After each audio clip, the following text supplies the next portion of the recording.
Hello, YouTube. This is VidHead85, and we're going to go on another episode. We're going to go on another episode of Am I the Dillhole? My first episode wasn't quite. I got a one, not the Dillhole, but I don't think the instructions for voting was made quite clear. So I'm going to reiterate that for the beginning. If you think I am the Dillhole, this is what you will vote below on the comment. Maury, you are the Dillhole. If you don't think that this person is the Dillhole, you say not the Dillhole. Geraldo, everybody sucks here. Montel, not enough information. Or Ellen, no Dillholes here. So I'm going to start with our first story. Our first story is from Concerned Mother Cat. Am I the Dillhole for not allowing my 18-year-old daughter to go study abroad for school? I recently found out that my daughter Nina is planning on going to college in another country, on another continent. I was floored. I haven't even heard about her trying or applying, and she was even accepted in local college. Apparently, she's applied ages ago and confirmed her place and had the audacity to hide it from me and just told me this week. I questioned how it's possible, and they didn't even need any of my financial information, and she told me she didn't have to have my permission nor my financial data, that she got a full-ride scholarship. Grants also to cover her accommodations, and she'll work part-time to earn a living. I told her that absolutely not, and that she doesn't even speak the language. Well, she told me that apparently she taught herself and has even obtained a certificate confirming it because she wouldn't have been accepted otherwise. The audacity. So many lies. I told her I absolutely forbade her from going to school, that it's dangerous and she's out of her mind and that I'm not letting her go. She told me that I don't have a choice. She already has tickets. I tried to find them and destroy or cancel, but I think she has them on her email, and it's one not the one I know. Accommodations sorted and she's going. I argued that she has perfectly good college lined up and continued trying to convince her, but she accused me of not caring what she does normally and that if I listened to her, it wouldn't come as a surprise, but I ignored her. I told her she's being disrespectful and sent her to her room. She hasn't been talking to me since and started packing her room and making lists of things. I threatened to kick her out, but she's not buckling.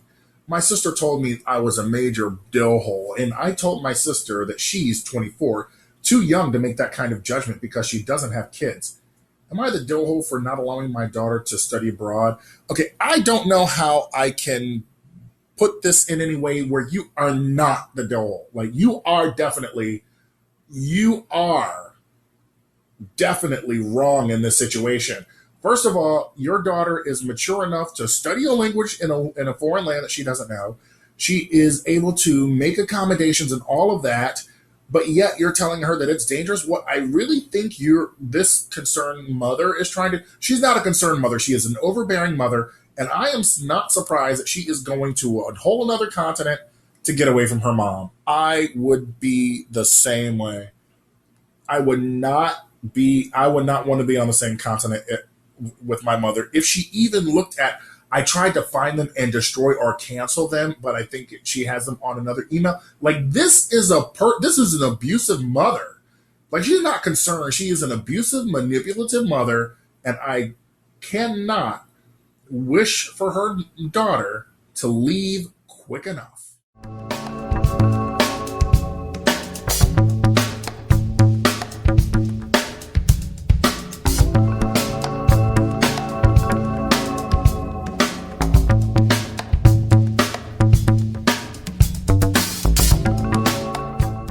My husband, 68 male, and me, 65 female, have 3 children, 38 male Steve, 37 Ryan, and 35 male Owen.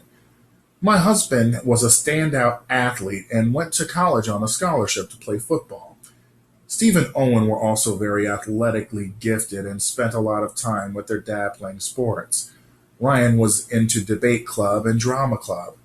My husband spent most of his time with them and regularly excluded Ryan. When Ryan was 14, he made the comment to me that he probably wouldn't join any clubs in high school since his dad wouldn't be proud of him since it wasn't sports. My husband overheard and was annoyed by the statement, but for 3 months he spent some one on one time with Ryan. But once sports season started, that came to an end. He did end up joining speech and debate club.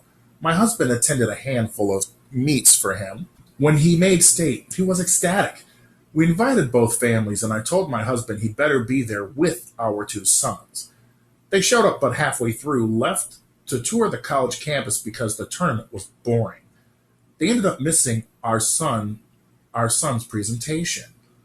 Ryan was devastated, and he told me that when he graduated, he was moving for college and not coming back.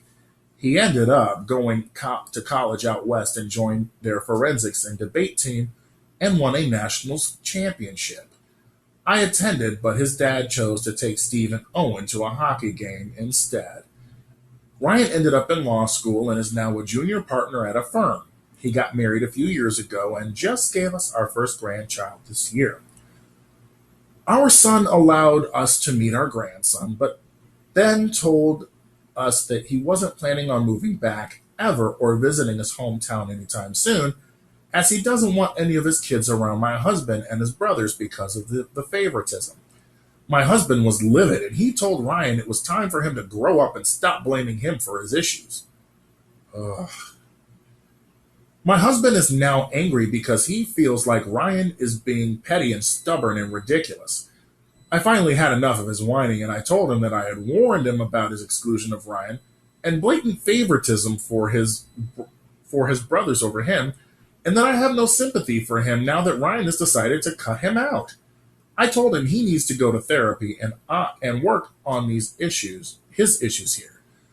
I've been out to West 3 times without my husband because he feels Ryan is being ridiculous, and he's still angry with me for supporting Ryan and not defending him when he said he showed favoritism. He used our other sons to try and guilt me into talking to Ryan about being immature and causing a rift. But I said I don't feel like it's my job to defend something I warned him about all those years ago.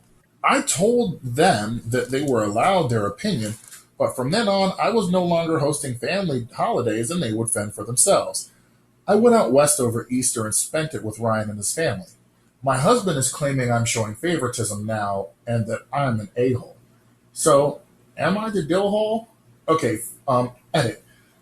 I went to almost every game I could with Steve and Owen, and I spent individual time with them as well.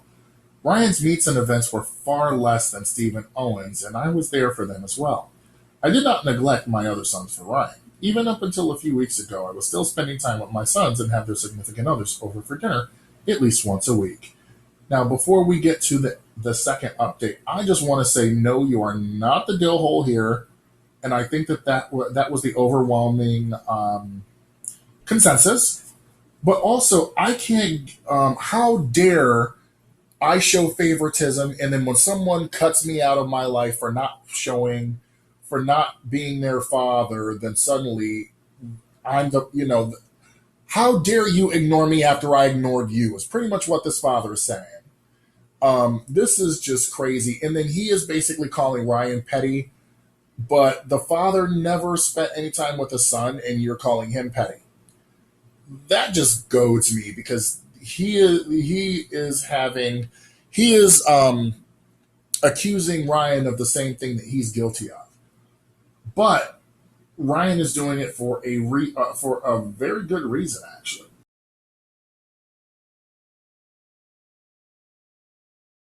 So this is the update. I'm getting asked about my other sons and their relationship with Ryan. Surprisingly, my sons always get along, even in high school, despite the fact that Ryan wasn't into sports. Ryan, however, was popular because he was in student government, was a lead in multiple school plays, and people genuinely liked him. His brothers never shunned him, and they often played video games together, hung out together, and I never saw any instance of Steve or Owen really say or do anything aggressive toward Ryan.